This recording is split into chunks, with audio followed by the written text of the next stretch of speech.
What basis or by what standard are life's decisions to be made?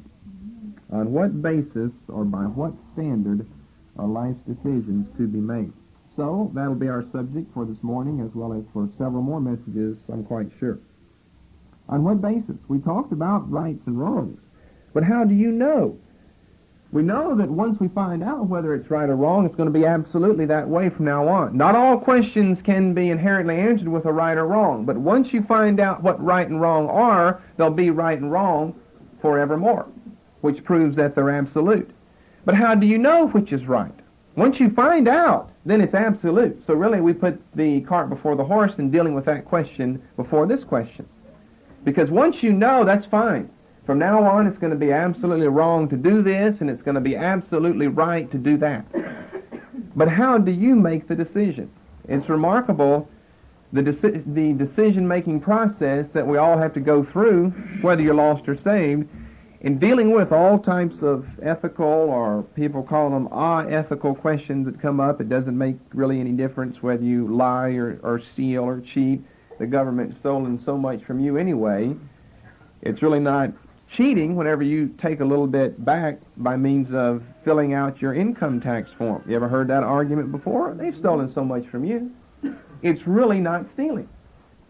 I mean, if they've taken $10 from you that really doesn't belong to them by higher taxes that are just out of this world, then you just don't report some income. And you didn't take anything from the government. You just recovered what rightfully belonged to you.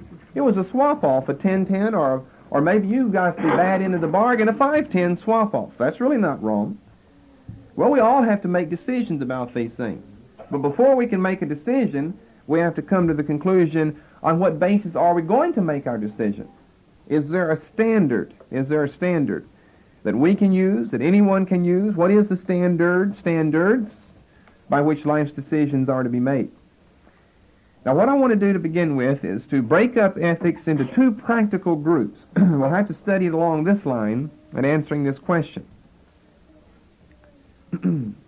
Now, it's not the same thing as we've done earlier in a biblical breakup into revelational and speculative, but in many places you're going to see a corresponding similarity. Obviously, since it's going to be another twofold breakup, then many times point A will go with revelational and point B with speculative. That's what I mean. So here's what we're going to break it up as. This is what ethicists technically refer to them by. We're going to refer to one group of ethics as deontological ethics. Pretty much spell like it sounds. Deontological ethics. Now, you know what deontology is? It's a study of moral obligation. Deontology is the study of moral obligation. So there's one category, deontological. And another category we'll refer to as teleological. Now, teleological can have many different meanings. And I don't mean by that what we'll get into more in theology, where we study the evidences, God's evidences, which can be studied as teleological evidences. But for the ethicists, we have reference to actions that are justified by final causes. Now, I'm going to give you another term that we're going to use synonymous with those two to better help you understand it, because those probably are two new terms for you. Deontological ethics and teleological. Now, they're not the same. Obviously, they're going to be opposing one another. They're just the opposite from one another. One concerns moral obligation. Moral obligation, you're obligated to something. You can see that just in a quick little definition of deontology. You're obligated to something morally. We're only talking, of course, about morally or ethically. And the other, we're talking about, again, deeds. Since we're talking about ethics and not theology, we're always talking not so much about beliefs, but about deeds.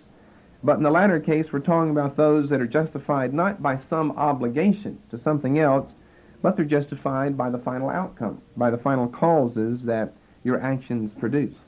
So let me give you a term that we're going to use side by side with the other two to better help you understand it. Deontological ethics can also be referred to as ethics of heteronomy. You say, well, that still doesn't help me. Well, have you heard of things that are heteronymous as opposed to autonomous? Again, they're just opposites from one another. The heteronomy in ethics, it becomes a technical term that refers to the lack of moral freedom. It's a noun that refers to the lack of moral freedom, heteronomy. But what's something, if we speak of something, if we use the adjective, we speak of something as being heteronymous, or we speak of you as being a heteronymous person. What are we talking about there? Well, you're controlled by some outside force, some outside obligation, some defined principle or law that's come before you. You don't just do things on the basis of the way you want to do them. You don't just think things on the basis of the way you want to think about them inherently in yourself. But you're controlled by some outside force. So heteronomy, ethics of heteronomy, or deontological ethics, or heteronymous ethics, or deontological ethics. Then in the second place, teleological ethics would be just the reverse, or just the opposite. They'd be ethics of autonomy. We speak of a person being an autonomous person, or a corporation, an autonomous corporation, or whatever. It means you're self-controlled. That's really the difference. With deontological ethics, you'd be other-controlled.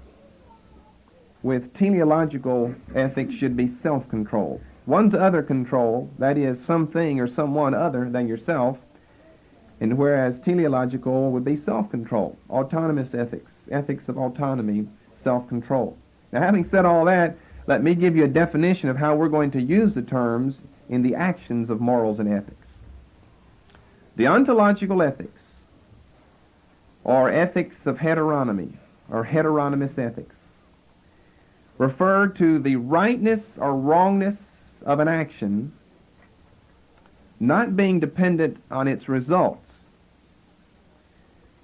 but being based on obedience to a previously given standard. The rightness or wrongness of an action is not dependent on its results, but it's based on obedience to a previously given standard. Now we're going to really get involved in this question. I've got some material this morning, and I know we'll be in it for a few weeks because it's very, very interesting.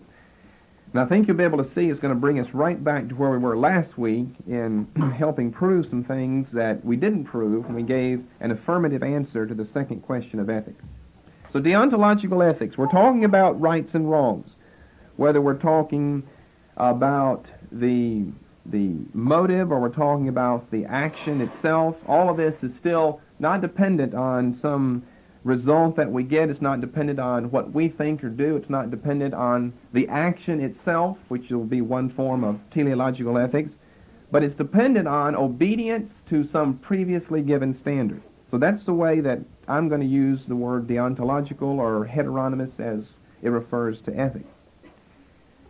Then teleological would be quite a bit different. The rightness or wrongness of an act is determined by some immediate purpose of human good. The rightness or wrongness of an act is determined by some immediate purpose of human good.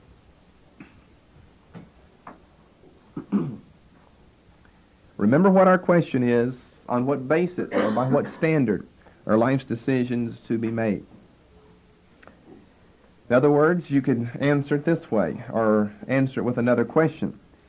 Is our standard to be a deontological standard or a teleological standard? A heteronymous standard or an autonomous standard? In short, are ethics of heteronomy or ethics of autonomy? Autonomy is really not used as a technical word by ethicists to refer to a non-lack of moral freedom, or really just leave off the lack of, and you've got moral freedom, like heteronomy is by ethicists for a lack of moral freedom. But I think probably out of the four words we've given you, everyone's heard of autonomous before, so we don't have to make a big deal about that. So the question we're talking about is basis or standard. Now we see that both of these, whether we're talking about autonomous or whether we're talking about heteronymous, both of these have their own standards, And both of their standards differ from one another. They have to have standards, or that's not even going to help us answer our question, what is the standard that we're going to use in judging these critical decisions in life that we have to make? With deontological, the standard is a previously given one. We've said that the rightness or wrongness is dependent on obedience to not a spur-of-the-moment idea or a flash or a warm feeling, but on a previously given standard. So for deontological ethics, or ethics of heteronomy, the standard is one that's previously given. For teleological, we're talking about a spur-of-the-moment standard, some purpose of human good. What answer, in other words, do I have to give to this question? What deed do I have to choose from the five before me in this action that I'm going to soon perform in order for it to result in some human good? Well, that's teleological ethics, and you'd have your answer because you got your standard. With deontological, the standard's objective. With teleological, the standard's subjective, which makes all the difference in the world. Now, do you know what those terms refer to? Something being objective, something being subjective. Okay. We've talked about those before. And like a test in school, if you've got a multiple choice test and there's only one answer, that's called an objective test. You only have one choice that's right. But what if you all in the class, 25 of you, are asked by your teacher to read a certain novel that's difficult, the plot's very involved, and then your test is write 5 pages, no more, no less, give me 5 pages front and back, of what you think the plot of the story is. Well, that's a subjective. It all depends on what you think about it. There's really no true or right answer to that. It depends on what you think about the plot that's in the book that you've just read. So there's the difference between something being objective and something being subjective. Deontological would obviously have to be objective since we're talking about previously given standards. And just the reverse would be true with this immediate purpose of human good for ethics of autonomy. It would have to be subjective. With deontological, it's fixed because we're talking about a previously given standard. It's fixed. That is the standard. With teleological, it's flexible, which, if you're thinking along with me, destroys the affirmative conclusion that we reached last week to the absolutes of moral right and wrong. If it's flexible, it's not absolute. Those are opposite terms again. It's either absolute or it's flexible, one or the other. If it's deontological, it's absolute on the basis of a previously given or revealed standard. If it's autonomous or teleological, then we're talking about a flexible standard that changes depending on the human good that one can foresee in the choice of A or B in your actions. So let's look at several different types. Really, there's only one type of pure deontological ethics. That, of course, would be Christian ethics. Now, mark what I said. There's only one type of truly pure deontological. Many different, even in businesses, you've got certain bylaws you have to go by, a previously given standard. But there are always cases where it's all right to break one for an emergency or whatever. So really, you don't have deontological ethics, really, in all cases, with the one exception of biblical, of true Christian ethics. In all cases, we're talking about teleological ethics as opposed to deontological. So let's look at several different types of teleological ethics. This can be broken down into, well, at least 3 categories. At least 3 categories. The third is going to be the most important one, the most explosive, the one that's controlling society today, the one that will control you if you don't know better in your studies and practices of Christian ethics. So we'll save the third one for last. Let's come to the first form, a subdivision of teleological ethics. And that is Acts ethics, like the book of Acts. Acts ethics is a form of teleological ethics. You'll see how this really parallels the twofold breakdown that we've given before between revelational and speculative. And of course, under speculative, we saw all different types that again fit under different categories, whether you're talking about pleasure for a moment or a lifetime, something that's in the naturalistic realm, or whether it's in the idealistic realm, or whether it's existential. So here's a quick definition of ethics of acts ethics. Acts ethics locates the moral quality in specific acts rather than in moral rules, or you could say moral principles. Some people really don't like that term rule because it sounds too much like the thunder on Mount Sinai. So they want to change it to principle. Well, we're going to deal with that in the future. The pros and cons of using things like laws and rules as opposed to principles. And there's a lot to be said, and really it depends on the speaker, and depends on what he means by what he says, and depends on how you understand what he says and what he means by what he says.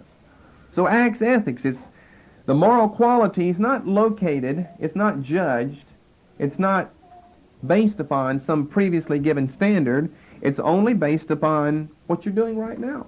The moral quality is located in the act itself. What's an example that we've studied before of speculative ethics that would be a form of teleological, but all of them would fit there, more specifically of acts ethics, where the moral quality is located in the act itself instead of in some moral law or principle? Well, hedonism. It's what you're doing. That's what gives you your pleasure. That's the reason that it's good for you. That's the standard by which you determine whether or not it's good for you. If it feels good, do it, is the hedonistic dictum today. If it feels good, do it. Well, how do you know whether it's good or not? Does it feel good? Well, you have to do it before you'll know that, and that means you're performing an act, and there you locate your moral quality for whatever it is that you're doing. Not some outside rule or principle or law or judgment, but what you're doing right there. Really, the same thing could be true with asceticism as well. They locate moral goodness and uprightness in the deed that they do. Whether it's the selling of the property, giving all to the poor, they think that that's what is right, that is what makes them righteous, the very acts that they do. It's not the intent of the heart, it's not the purpose of the mind, it's not the desire of the soul of the inner man. It only is what you're doing right now. There's works religion in asceticism. It's the very deeds that you do, works religion, the works, the acts that you do. It's in this that we can locate moral quality, that you can be determined to be an upright man by what you do, rather than your obedience to some moral rule or principle. Okay, another type of teleological could be described by the following example. Take, for instance, a soldier. See if you know what this is. A soldier's been captured in war, and his captors demand of him that he reveal the secret code by which his battalion is transmitting clandestine radio messages and radio signals. Now, of course, you know what you're supposed to do, give your name, rank, and serial number. But his life is depending upon that right now. Not only is his life depending on what he says or what he doesn't say, especially if he doesn't say anything except his name, rank, and serial number, but what about all those people that are dependent on him who are back there operating that clandestine radio ministry over there in the jungle of Vietnam or whatever? Not only does your life depend on it, their life depends on it. And not only does their life, but you can start tracing that backwards and backwards and backwards, and pretty soon you get back to this country and inflation and the way things are done here and the economy, employment, unemployment. Well, our very survival.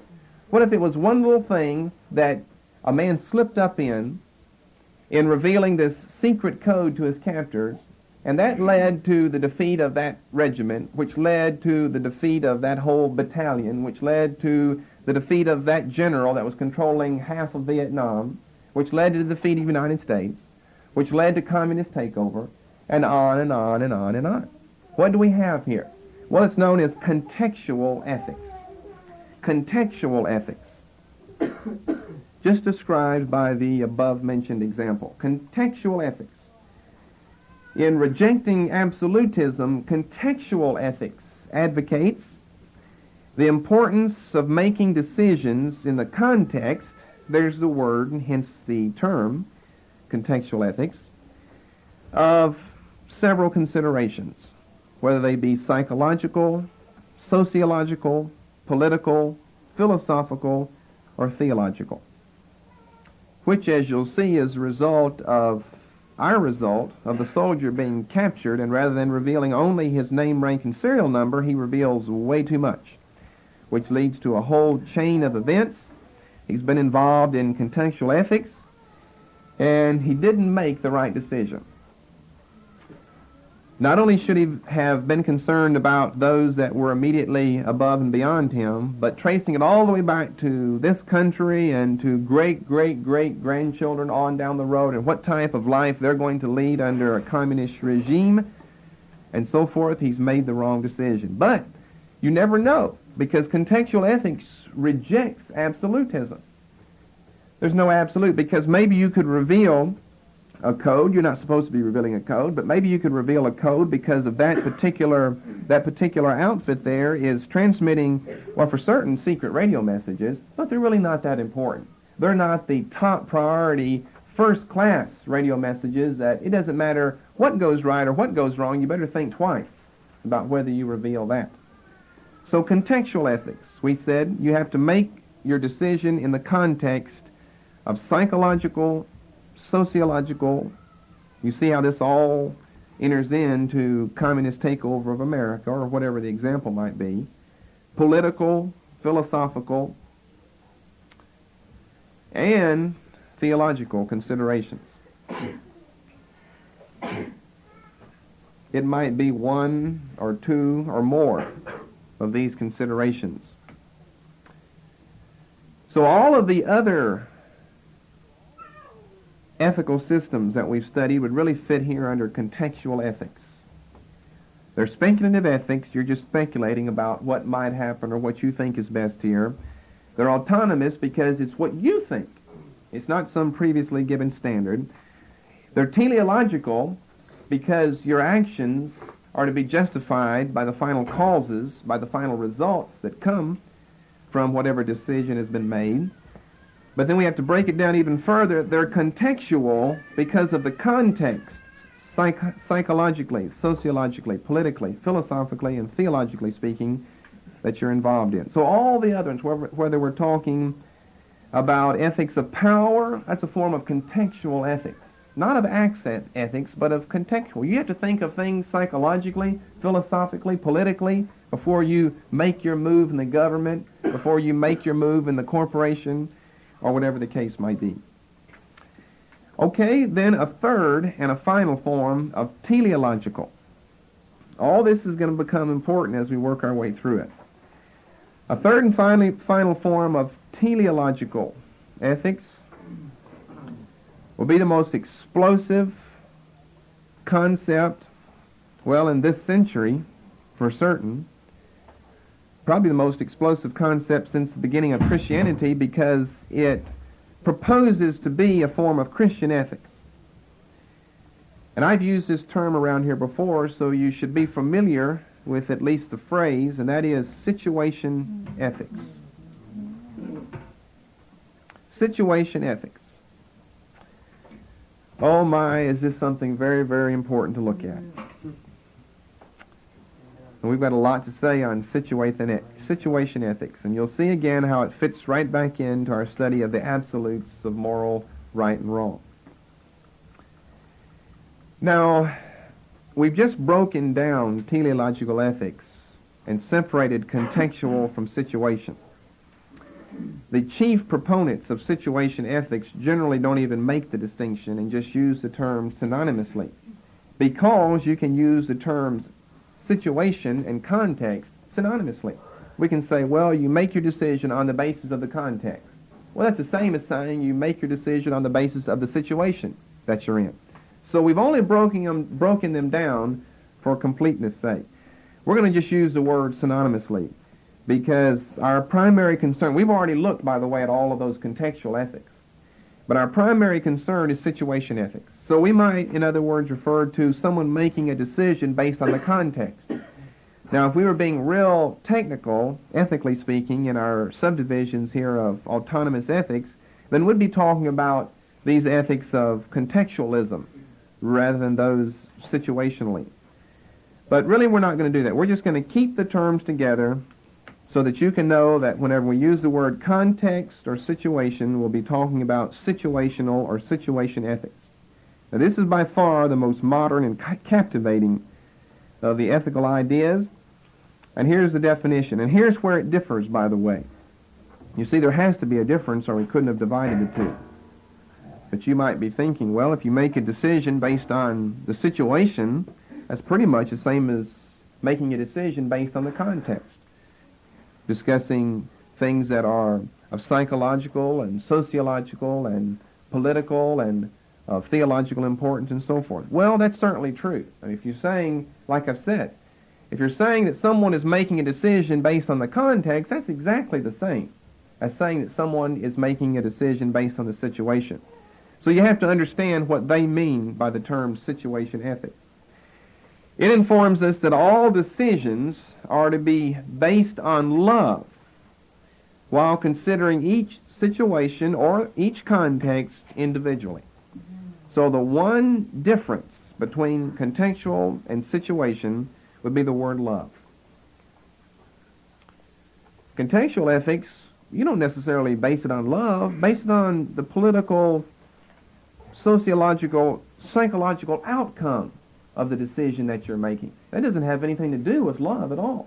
It just concerns sociology, psychology, and politics. But situation ethics is a higher form, is a much greater form of teleological ethics, so they would tell us, because it's not based on psychology or sociology, it's only based on love. And by love, the founding fathers of the movement mean the agape form of love, not the other three forms of love in the New Testament, but the agape form of love.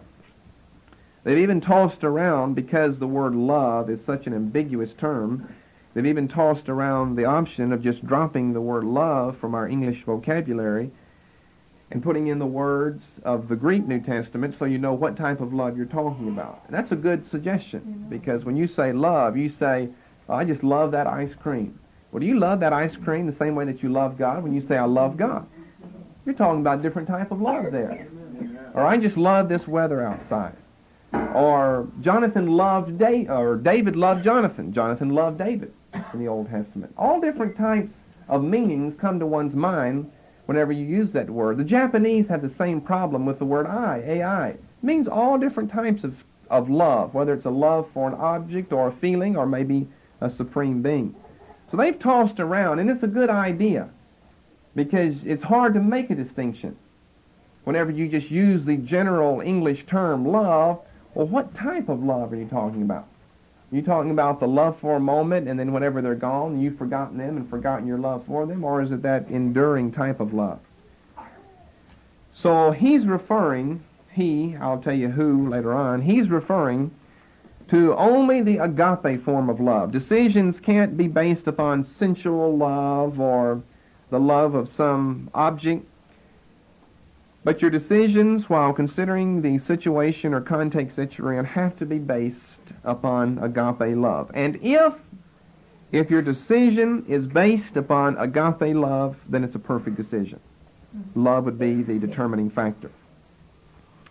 Now, that's not a previously given standard. That's on the basis of some immediate purpose of human good. As you'll see whenever we get into this a little bit more, it still depends on the immediate purpose of human good, not on a previously given standard. So what you do whenever you confront a new situation or context is ask yourself the question, how can I best show agape in this situation? How can I best show agape? And your answer to that question gives you your answer to your decision, to the situation that you're in. You have to answer, well, the only way that I can really show agape in this decision that I have before me is to choose B instead of A. And so there's your answer. What do you do now? You've wondered what to do of A and B. Well, which one can you really manifest true agape love through? Doesn't that sound reasonable? Whichever one you can manifest true love in. Because love is the most important thing. 1 Corinthians 13:13 the most important thing. And we're going to be dealing a lot with that term as well as the other biblical terms because it's an involved subject, the subject of love. How do you speak the truth and show love at the same time? How do you make a devastating decision and yet show love at the same time? Devastating, I'm talking about on someone else. Because this situation ethics is supposed to be an ethics of self-denial. You're denying yourself so that someone else can benefit through your love that you show and the choice that you make in the decision that's before you. For the continuation,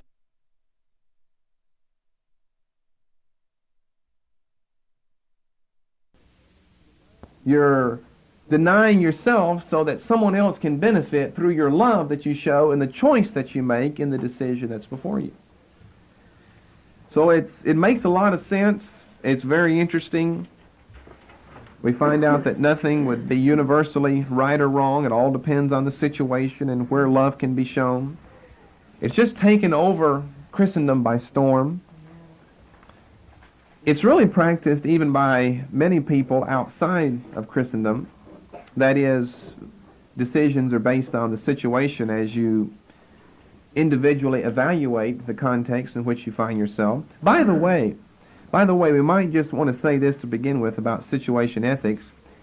That is that no one ever truly practices pure situation ethics. Because what that means is you're such a sold out to other people, dead to self person, that all the decisions that you make are based on some good, some welfare that you can do that can be seen in others. Now that sounds good. And I mean, that's an ideal to strive for if we're talking about the death of self and the uplifting and pleasing and benefiting of someone else around us. But we have to be honest. We all know that nobody does that. We all used to make decisions on how it would affect us. For the most part, how it would affect us, not how it would affect others. And most people still do today. And they don't use love in the situation. They do something selfishly. That's just the way that it is. So we're going to study this. We're going to make a big study of situation ethics. But when it comes right down to it, we might as well start off with the truth. It's not valid because no one does do it, because no one can do it. No one, not even the founding fathers, really all the time practice. There are little times they do something because they want to do it. It's a selfish reason. It's not a reason of agape so that you can bring some good to someone else around you. And now that's supposed to be the whole underlying theory of situation ethics. It's doing good unto others rather than doing good unto yourself. So the only way that we can speak of the whole world, the church, this country particularly, being caught up in situation ethics is that people make decisions based on the situation as they evaluate it individually. You have to leave out the concept of love, in other words. If you leave that out, which really is the true message of situation ethics, then what does everyone do? You make a decision based on the context. Now this takes us right back to last week in the messages that we taught then. You make your decision based on the context of speeding, of lying, of killing. You make your decision based on the context or based on the situation as it's individually evaluated, which would mean sometimes what's right for you would not be right for someone else in the moral, ethical arena. Why? Because their situation is a little bit different. Oh, it's just amazing what they're going to come right out and say. I mean, this is going to lead us into just a den of demons to make statements like this, that you're to base your decisions. Here's your standard. It's the situational standard. It depends on the context. It depends on all the, what we call the surrounding circumstances. That's the only way that you can make a true, valid, moral, and ethical decision. Now, as I'm saying, everyone practices situation ethics, but not a pure form. You leave out the love, and sure enough, everybody bases their decisions on the situation in which they find themselves. When you stick the word love in there, then it's another matter, because you can't have pure agape love if you're unregenerate. And the very founding fathers of situation ethics are unregenerate. I could say by their own admission. They don't come out and say, hey, I'm lost. I mean, one of them's a bishop of the Anglican Church in England. But in essence, that's what they say, because they say the Bible's nothing but a myth. The resurrection from the dead, that was a myth. All of those miracles, all those were myths. Well, if you don't believe the Bible in that area, you don't believe the Bible in any area as far as I'm concerned. Amen. And so if you don't believe the Bible in any area, then why did you just choose that one word, agape, out of the Bible and base your whole life on that then? If you can't base it on the whole Bible, you can't base it on one word that you've chosen out of the Bible. Amen. But that's what they try to do. They make a big thing about agape love, pointing out how everyone in the world is selfish. That's true. And that this is really an ideal to strive for. And if you understood it in the Christian sense, it certainly would be. To be able to put yourself out of the picture and in making your decisions, do what will be good for everyone else around you. That's a high ideal to strive for. Now in 1932, a book was written entitled The Divine Imperative by Emil Brunner, which laid the foundation not so much for the whole theory of situation ethics, but laid the foundation for the importance of agape in the decision-making process. Now, we're going to cover several other people besides Brunner as the two founding fathers of situation ethics, but we mention Brunner because it appears to be the case that the other two writers and authors and speakers that we're going to refer to here in a moment got their basis of the agape love theory from Emil Brunner's book, The Divine Imperative. I think that we've referred here in recent weeks to the truth that we all know, we taught this from Sunday school, that now abideth faith, hope, and love, but the greatest of these is love. And what's the greatest commandment in all of the Scriptures? It's to love God with all of your being. And what's the second greatest commandment? It's to love your neighbor as yourself. So let me make 2 points about that. I just come to mind here. The church, well, how can I make the distinctions? Well, I'll say them and you'll know what I'm talking about. You'll know what groups of people without naming names. The church of our day wants to do nothing but talk about love. Love your neighbor, help the poor man out there, love. And of course, what's so ironic about the situation is the church is the most self-centered group in the whole world. Church members aren't concerned about anybody but about themselves. So I find that ironic that they're always wanting to talk about love. But a second point, and this is what I want you to remember, and this is the point I want to make, is that a whole lot of people who are, well, they're Christians, they're charismatics, they're revolting against the denominational system, they're believing in the end-time message of faith. They believe in that end-time message of faith so much that what they end up doing is watering down the biblical message of love. And they just, because the denominational people overemphasize it so much, they underemphasize it so much. You see what I'm saying? You've got two groups of people out like that out there. You've got people who just want to talk about love, like the situationalist people, talk about love, do this on the basis of love, love your brother, love your sister, universal brotherhood, we all love one another. Then you've got some people who end up, because they're revolting against that so strongly, to be so cold and hard-hearted that they don't have any biblical concept of what true love is. And they love to quote verses like, well, open rebuke is better than secret love, and so we're just going to rebuke everybody. Well, that's not true if you don't have love in the rebuke. Amen. You see, people pervert the passage over there in Proverbs, that open rebuke is better than secret love. Well, I'm going to tell all of you people like it is, and if I didn't love you, I wouldn't tell you like it is, so that proves that I love you. And then you hear this harsh word brought forth. Doesn't sound like love to me.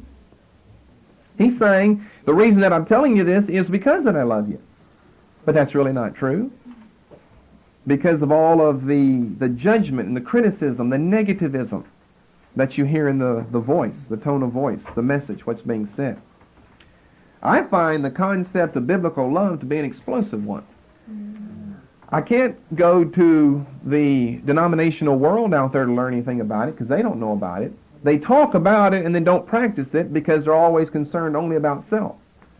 I can't go to many of the overcoming churches, the overcomers aspect of Christendom out there, because they're revolting so strongly against everyone and everything. I'm afraid that they don't have any love in their heart. Amen. For anyone or for what's going on anywhere. Amen. So you have to be stuck in the middle of the road between those two extremes. So we can't go to either one of those groups to find out what true love is all about. I find it to be an explosive concept, and I trust that we'll be able to get into that some and understand some of what the Bible teaches. But suffice it to say for now that the greatest commandment is L-O-V-E. Whether you're talking about God or man, that concerns everything in our existence. The greatest commandment is L-O-V-E. But you see how easy it would be to pervert that, and this is exactly what situation ethics does. The greatest commandment is not you shouldn't tell a lie when they knock on your door and you're hiding Jews in Nazi Germany. You see how you easily could pervert that. The greatest commandment is love. Now, are you going to love those individuals by hiding them and therefore lying, or manifest your hatred for human life by telling the truth and having them killed? So what you have is one commandment put over against another, love versus honesty, truthfulness, which becomes very, very difficult. So we're going to get right back into the same place we were last week with this thing, because that's where you have to go. Love is the greatest commandment. Therefore, do what love, what agape, tells you to do in that situation. Now think carefully. I'm not choosing my words carefully, but think carefully in what I'm saying here, along what I'm saying. And don't just revolt against something without thinking about it. That makes a lot of sense and has a lot of truth to it.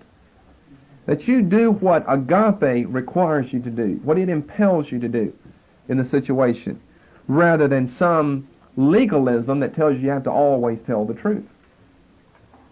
So we gave you an answer last week, but we didn't get into proofs of that answer, which we'll be doing as we go throughout this third and final of the questions of ethics, and which will become very, very important for all of us, because you're always confronted with things like that. To love someone or to tell them the truth, they'll put those two commandments opposed to one another. Well, if I love them, I'll tell them the truth. But if I tell them the truth, it'll turn them off. If I love them, maybe I can love them into the kingdom. So it's really not this commandment against that one, that against that. It's love against all the commandments. It's love against everything. Because love is the greatest. Against adultery. It's love versus adultery. It's love versus lying. It's love versus stealing. We've given this example before. Your children are starving to death, no food. And you easily know where a place is where you go and pick up a couple of loaves of bread and you don't have any money. What would you do in that situation? Love requires help, immediate help for the children. Or you're going to be real pious and say, well, I wouldn't steal anything and let the children die. Now remember, we're talking about these people, non-Christians, but everyone generally talks about are church members, Christian people, and this is their conception. This is their whole conception of this whole matter. So I know exactly what I'd do. God would forgive me, or maybe not forgive me. Maybe it's not even a sin to be forgiven of. To go and take several loaves of bread, put them under my coat at the grocery mart or whatever, because I don't have any money, to take them home and feed my children. What would you do? Have we given the illustration before about the crying baby and the Indians and the people hiding? Well, let me go over it again. Some of you are shaking your head, yes. There was a case, and it's a true story case. You've got two different accounts here, where some settlers in the early part of the founding of this country were out hiding from the Indians, and one of the mothers had a baby in her midst who was crying and crying, couldn't get the baby to stop. Now the Indians are coming close. They're getting closer and closer and closer. Now you've got the decision. There's no way you can get that baby to stop. You can't put your hand over its mouth because they're going to come just right by. You know how you could hide in some thick bushes that would be just inches away from the trail where the Indians are going to walk by. They're going to hear that baby. And so in one case, in order to manifest what they thought was love, and therefore it was an extended love to the whole group, you strangle your child. But then what if you love your child? All right? You don't strangle your child. You let the child cry. The Indians capture all of you, and all of you are butchered, your child included. So look at these circumstances that you'll end up in either way that you choose. But yet both decisions were based on agape love. It's just that the object was different. One was the baby, that was the immediate object. The other was concern for the whole group. Now, you know as well as I do, if you brought up a hypothetical example like that, and that's not hypothetical, it truly did happen. I'm sure it's happened more times than has been reported. If you brought that up in church and gave them all of the gory details of what type of Indians they were and how they really liked blonde hair hanging on their wall at home, and everyone in the group was blonde, they've never seen blondes, you give them all those details, and they've got the baby crying, what are you going to do? If you don't kill your baby, you're going to die, as well as your baby, you see. So the obvious decision, the obvious choice to choose is you kill your baby. Because if you don't, in effect, by not killing your baby, you're still going to kill it because all of you are going to die. So could you really be judged guilty if you didn't kill your baby and then all of you died? Which, as I say, in a roundabout manner means that you killed your own child by letting it scream so the Indians could find out your hiding place and scalp all of you.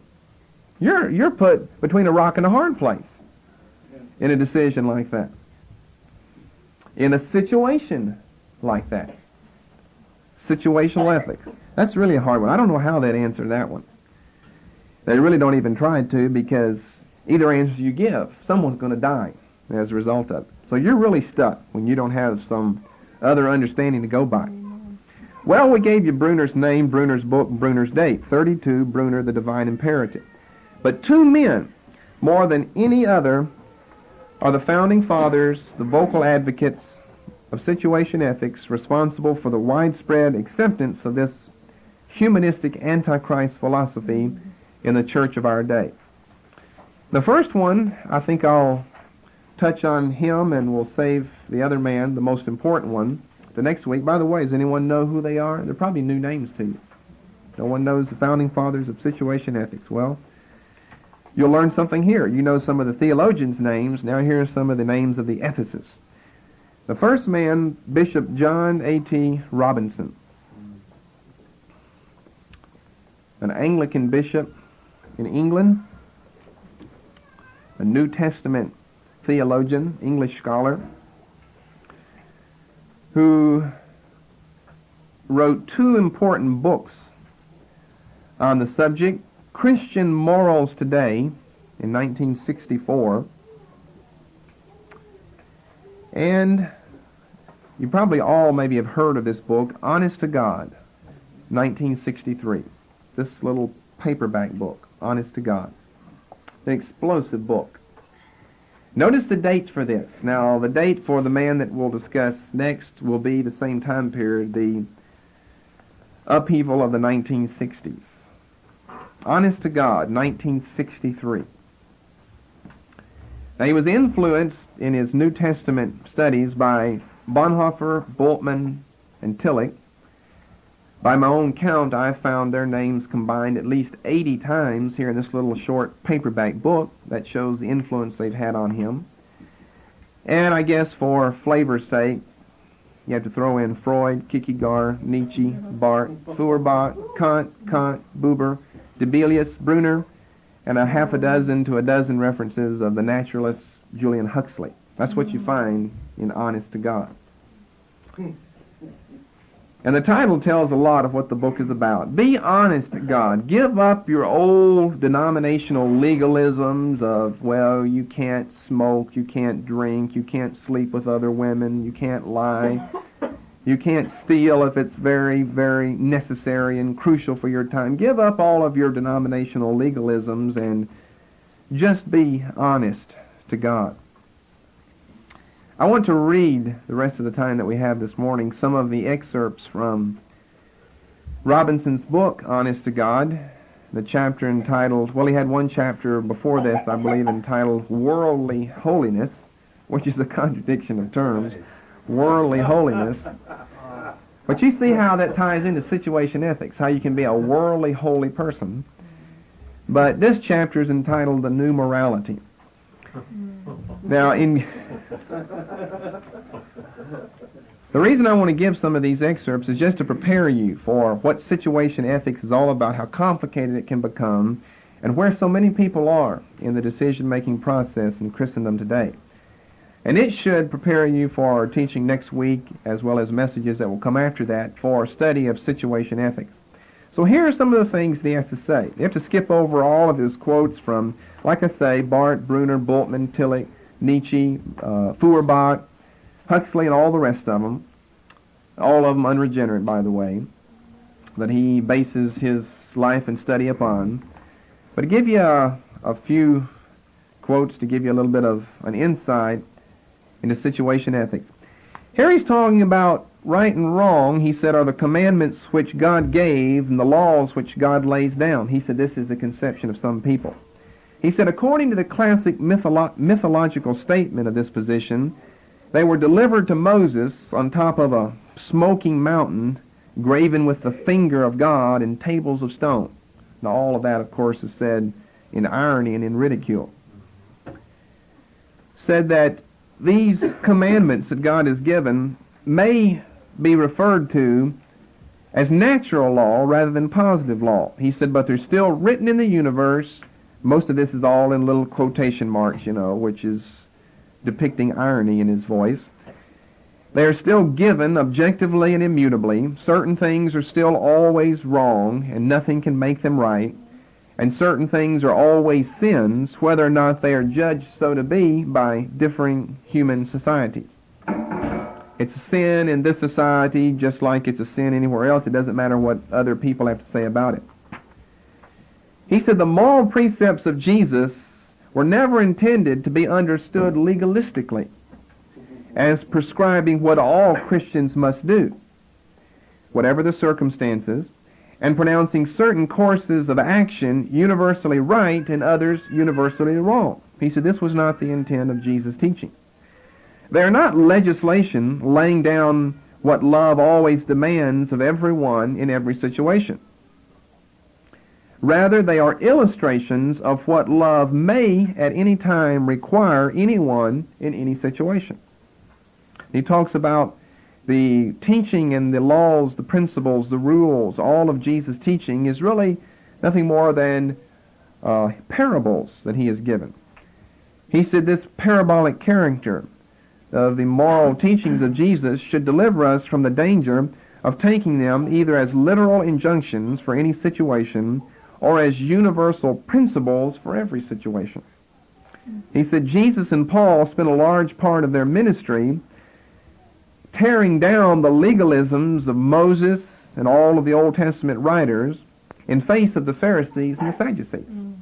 You see, all that in the Old Testament was all a lot of legalisms and laws, and the Pharisees were always bound to that, and Jesus came along and said, hey man, be cool, hold steady, take it easy, let's love one another, let's be brothers in this situation.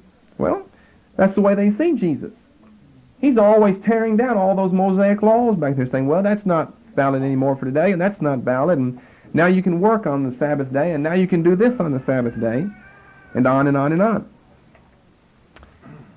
He said this is what it means for the Christian to have the mind of Christ, to let his actions be governed as Jesus enjoined, simply and solely by the love with which I have loved you. Or in Paul's words, to let your bearing towards one another arise out of your life in Christ Jesus. That's in quotation marks. I don't recognize that as a quote from Paul, but I guess he means that's what Paul meant. Life in Christ Jesus, in the new being in the Spirit, means having no absolutes but God's love. Being totally uncommitted in every respect, but totally committed in this, that is, to love. And this utter openness in love to the other for his own sake is equally the only absolute for the non-Christian, as the parable of the sheep and the goats shows. He may not recognize Christ in the other, but insofar as he has responded to the claim of the unconditional in love, then he's responded to him, for he is the depth of love. The Christian ethic is not relevant merely for the Christian, still less merely for the religious man. That is, it's for all men. Now, what he states, and this again will take us back to next week, and this is really the proof text for it all, is according to Jesus' teaching in Matthew chapter 12, of all places, legalisms are not to have us bound at any time. Did not Jesus say in Matthew chapter 12 to the religious leaders of his day, have ye not read what David did when he was hungry and those that were with him? How he entered into the temple, the house of God, ate the shewbread, which was not lawful for him to eat, or for those that were with him, but only for the priests. Now you see, we just dealt with that passage over there in Matthew 12. And he said Jesus summed it all up when he made this famous statement that man was not made for the Sabbath, but the Sabbath was made for man. Now there's the chief proof text, believe it or not, for situation ethics. Man was not made for the Sabbath. In other words, you would interpret it like this if you were a situationalist. Man was not made for legalisms, but legalisms were made for man. In other words, these legalisms that have been given are there for your benefit to use in the appropriate way at the appropriate time, and if they're not helpful at that time, then they're there for you anyway. You're not there for them. You see, if you were made for legalisms, you'd be controlled by them. If man was made for legalisms, if man was made for the Sabbath. Jesus said man was not made for the Sabbath, but the Sabbath, it's a day that was made for man so that man could accomplish various things. So, Mark 2, Matthew 12, and so forth, we have the teaching of Jesus that the Old Testament laws and legalisms were just that, and that the Pharisees had bound themselves to it to the neglect of love.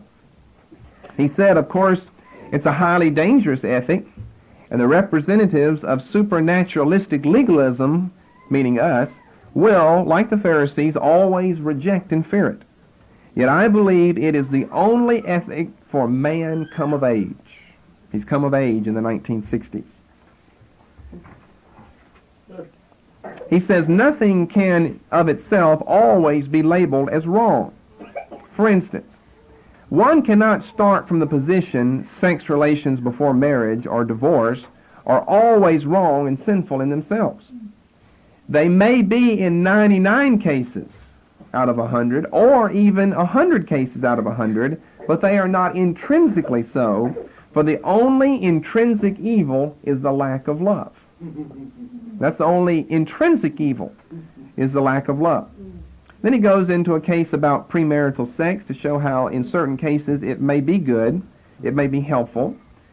You say, how could that be? Well, you come back next week and I'll tell you some stories about that.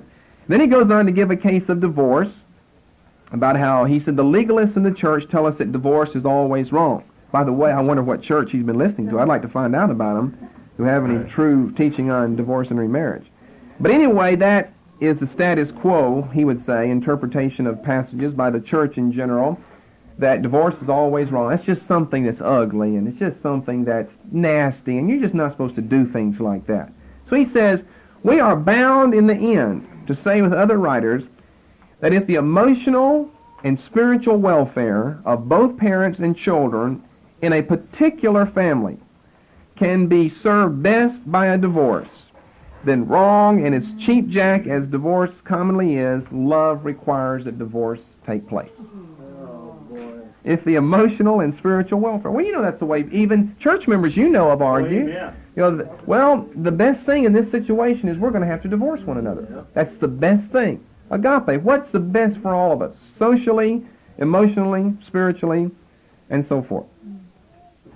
He says this will once again be greeted as license to laxity and the broadest possible living, but love's gate is strict and narrow and its requirements infinitely deeper and more penetrating than the legalisms of the Bible. To the young man asking in his relations with the girl, why shouldn't I? You know what that means. Why shouldn't I? A young man asks a girl. It is relatively easy to say because it's wrong or because it's sin. He said that's a backdoor escape. If he asks the girl, why can't I? And you say, well, it's wrong. That's why you can't. He said, that's easy. Anybody could say that. He said, it makes much greater demands to ask and to answer the question, do you love her? And how much do you love her? Then make your decision whether you do it based on whether you love her and based on how much you love her. Then to help him to accept for himself the decision that if he doesn't, or doesn't very deeply, that is love, then his action is immoral, or if he does, then he will respect her far too much to use her or take liberties with her. Chastity is the expression of charity, of caring enough. And on and on and on. Just goes on and on and on. Of these examples, situational examples, that'll show us how to use love in a situation.